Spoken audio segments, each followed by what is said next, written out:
So what we'll be having is like a Cedric and Cedric Alexander, Shelton Benjamin, Sheamus, Xavier Woods, all going for the U.S. title. That way they could separate Xavier Woods, Kofi Kingston, separate Xavier Woods from Kofi Kingston for the time being at least. Big E could be out with an injury. Kofi goes on a endless winning streak until about WrestleMania. Big E gets taken out, like I said, by Kofi Kingston, and he doesn't show up until, say, around the Royal Rumble. He comes back, wins the Royal Rumble, says he's got some unfinished business with one of his former boys from the New Day. And as Big E is doing all this, Kofi comes out and says, "This is a joke, you're a joke, just like Xavier Woods is a joke." He couldn't win the US title, which he doesn't in the storyline. He runs down the list of people that came after his title and thanks to the new direction of MVP and Bobby Lashley. And the reason why Kofi Kingston is now the WWE champion over on Raw is because he took Big E's spot after Big E got taken out before Money in the Bank. Now, before all of this even occurs, picture they're just coming out from the Thunderdome, right? So they got out from the Thunderdome, and they're going to be the ones to bring fans, welcome the fans out. And it all starts out with the New Day coming out riding on a unicorn after bursting through like a special effect thing where Biggie's just punching monitors left and right. And then at the last one, it looks like Biggie is looking directly into the camera and just like boom, boom, boom. When you see little effects of it, it seems like the screen is shattering piece by piece by piece, and then they punch it open through, and they ride on a unicorn or ride on some sort of electronic unicorn, some New Day kind of deal, and they've been saying we've been asking you, the fans, to feel the power. Well, tonight, for one night, I think we can make an exception and let us feel your power. And he screams out as loud as he can, trying to hype up all the fans. And then Roman Reigns and the Bloodline comes out and says, "Hey, no, you're not doing this. This isn't your show. This is my show, the Bloodline show." And Paul Heyman tells a New Day, "You think you're so great? Well, prove it. Prove on the next coming Raw that you can become the tag team champions." They don't. Thanks to a little help from Brock Lesnar, who eventually will go on to take on Roman Reigns, and Paul Heyman will turn on Roman Reigns. Now, meanwhile, over on the Raw side, RK Bro is positioned to be the unified tag team champions. At least, that's what it seems like.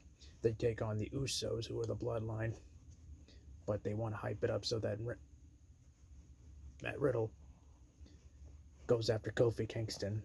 But it's kind of a swerve kind of thing where Randy Orton comes out and tells Kofi Kingston, "Hey, you got a new challenger." And this is around the time Kofi Kingston wins the WWE title. It says, "I've beaten you once, I've beaten you twice. How many times have I got to beat you? You're the one that's stupid, stupid, stupid." And then Randy will come out and say, "Who said it? And who said anything about it being me, bro?" And then Kofi Kingston's like, "What are you talking about?" Turns around. Matt Riddle goes for the RKO from out of nowhere. So it seems like Matt Riddle versus Kofi, that would be his first match. And obviously Kofi Kingston beats Matt Riddle. And then that way Riddle still kind of looks strong because he's still a tag team champion at the time. And he can go after the Usos.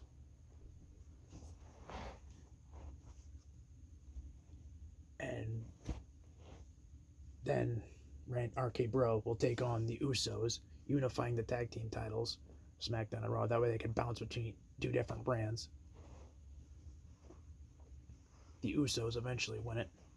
The RK Bro will still remain a tag team over on Raw. the Bloodline all of them remain champions going into WrestleMania, but they all eventually lose. RK Bro wins a rematch against the Usos, and then after Big E says, "I'm going after you," Xavier, in the meantime, Xavier Woods is also going to be in contendership because he wins a contract ladder match where he can decide if he wants to go after a champion. Where the only reason why he gets this is because he wants to go after Kofi Kingston. And why is he going after Kofi Kingston? Because he turned on the New Day and all that, and resulting in Xavier Woods going after again the U.S. Championship, which didn't go successfully. And during this point, I would love to see things like Cedric Alexander doing his little screen promo, wearing new merchandise shirt, come down to the ring. But then he has a New Day shirt underneath that one as a backup plan. He goes in, gets knocked out by Xavier Woods. Woods gets frustrated and starts knocking him out. Cedric walks out, tries to run away. Shelton Benjamin cuts him off, and then Cedric Alexander's like, "Oh man, what am I gonna do?" So he tries running back, gets knocked again by Kofi. Gets knocked out again by Xavier Woods. Just pounding and pounding and pounding. Cedric Alexander rolls out of the other side of the ring, takes off the new merch shirt, throws it at Xavier Woods, and underneath is the New Day shirt, and starts mocking Xavier Woods with it, picking up a little fake trombone, mocking him more and more and more. Xavier Woods loses it, goes after Cedric Alexander, and then ends at a DQ. Shelton Benjamin tries to stop him. Cat cools him down, and they kind of form an uneasy alliance where, similar to Hideo Itami and Cassius Ohno down in NXT, where it's like, okay, yeah, you're hot-headed, and here's this Cassius Ohno guy comment on Hideo Itami, where Shelton is Cassius Ohno and and Xavier Woods is Hideo Itami. Now, at this point, Shelton Benjamin is like, "Yeah, you gotta listen to me. You gotta listen to me, Woods. You can't just go around taking them out. You gotta get your head straight, man. You want to take out Kofi Kingston? I get it. You want to take out Cedric Alexander? I get it. I was part of him. Like I've been telling you week after week after week. You gotta calm down because I know where this road leads you. It leads you down to nowhere." And Woods just is respectful of him, but gets to the point where it's like, okay, yeah, I'm just gonna do my own thing now. I'm tired of listening. I'm tired of playing nice. I'm gonna go after Cedric Alexander. Just stay out of my way. I'm just gonna knock you out of my way. And Shelton Benjamin's just like, you do what you gotta do. And then cut to a match where it's the Fatal 4-Way, ends with Xavier Woods just snapping. The match ends with Cedric Alexander weaseling away into, which is how I would plan it out, where Cedric Alexander weasels his way to victory after victory after victory, like count out, DQ, grabbing ropes, low blow when the ref isn't looking, small little things like that. And then at the finish, Xavier Woods just knocks Cedric Alexander out. Cedric falls on top of Shelton Benjamin. Ref counts 1, 2, 3, and then Cedric Alexander is your new United States champion. And Cedric Alexander goes off and does his thing. And Xavier Woods has lost his job at this point, because this is where he just snaps, grabs a steel chair, and just starts attacking Cedric Alexander. Shelton Benjamin tries to stop him, but this time he's not listening to it. Takes out Shelton Benjamin, goes into Sheamus for good measure, and just starts wailing on him with chair shot after chair shot after chair shot. Adam Pearce and a couple of backstage hands come out and say, "You gotta stop this, you gotta stop this, you gotta stop this." He doesn't listen, takes them out, and then Xavier was just dragged up by cops, and Xavier was probably just mouthing off. You can't make out what he's saying through everybody else here. Okay, calm down, Woods. It's over, it's over, it's over. And then it'll cut the Raw after the pay-per-view, which is where I would set that Fatal 4-Way up at a pay-per-view. And then it cuts to Adam Pearce the following night on Monday Night Raw, where it's like, well, sadly, I have to suspend Woods or fire Woods for permanent, indefinitely.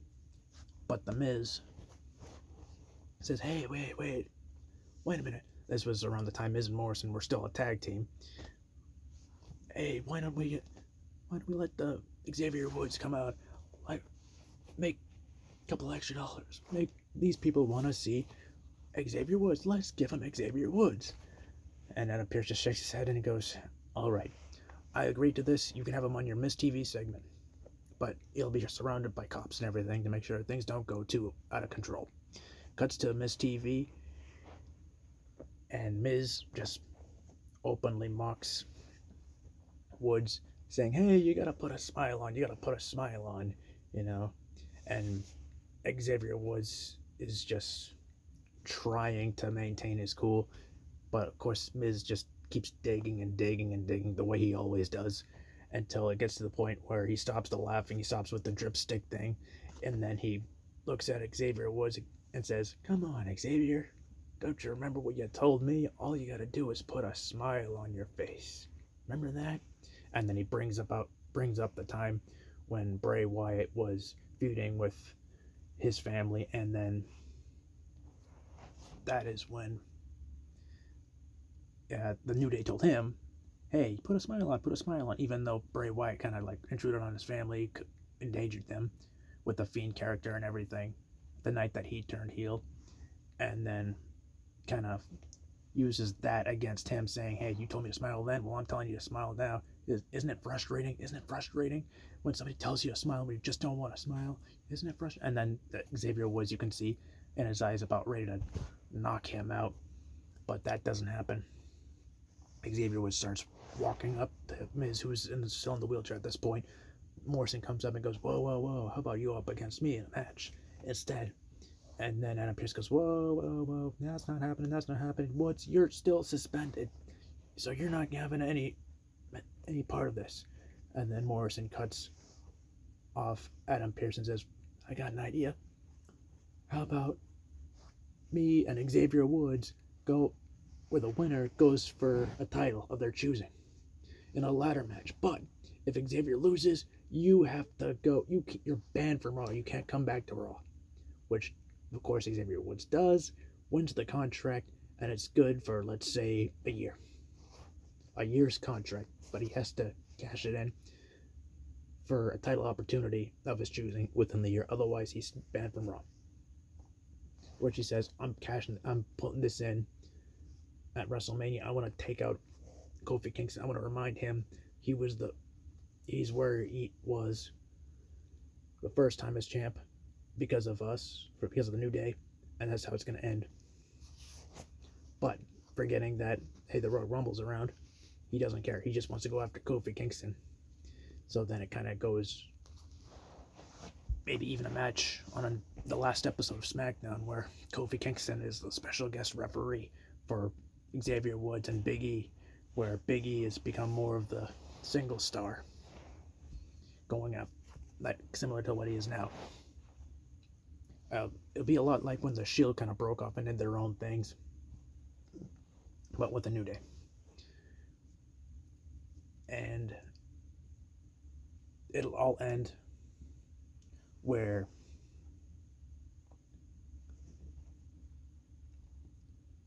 Big E goes for the big ending. Kofi Kingston reverses it into a Trouble in Paradise.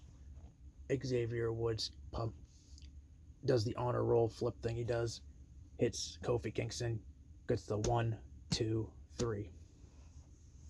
And then Xavier Woods is the new WWE champion.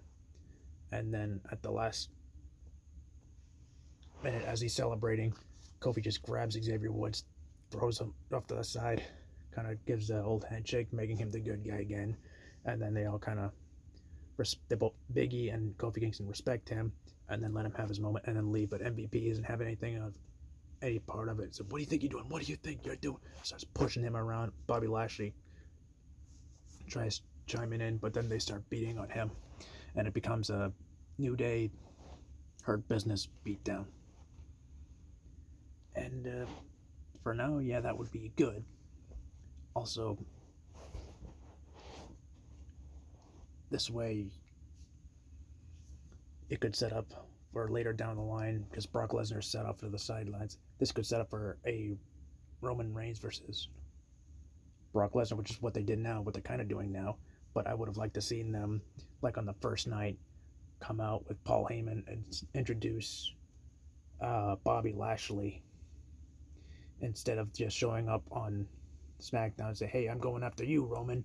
I would have him come by and say, or have Paul Heyman drop by and say, "I'm not here for the tribal chief. I'm here to introduce you, the former and soon to be reigning, defended, undisputed WWE champion," and then points out to the entranceway where Brock Lesnar always comes out. I didn't like that he just showed up on that night, where it's like, oh no, what's Brock Lesnar gonna do? What's Heyman's deal? I mean, it is a good storyline, but I would have liked to see Paul Heyman show up and give it more of a bigger thing of it, rather than just be, oh, here he is. It'd be like whatever town they were in when they got back from the Thunderdome. They could have Paul Heyman do his usual, "Ladies and gentlemen, Brock Lesnar," and then the crowd just loses it. They're all cheering for Lesnar, who is gonna be Lesnar versus Bobby Lashley for the WWE title along the line, or even just Lesnar versus Lashley. So let me know what you guys thought of that, and thanks for watching.